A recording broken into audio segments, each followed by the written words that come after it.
Guys, so ito na yung mga tinatanim ko. Ano yung kangkong, okay na. Ito na yung kamatis, siling labuyo guys. So malalaki na sila. Ano, malalaki na guys. Punong okra. Dami guys. May mga luya, mga tumirik, yan, may orange, puno ng tanglad.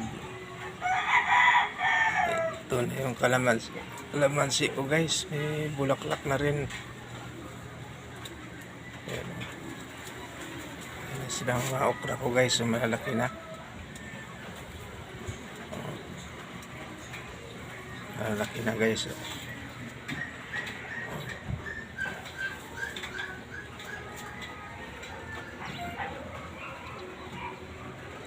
Na guys, ito mga puno ko, dami kong tanim aloe vera guys. So ito, hindi naman nagbubunga itong kamyas ko guys. Ang taas na nito, taas pa sa bahay ko. Ayan o, ito yung pitsay ko guys. So buhay na rin.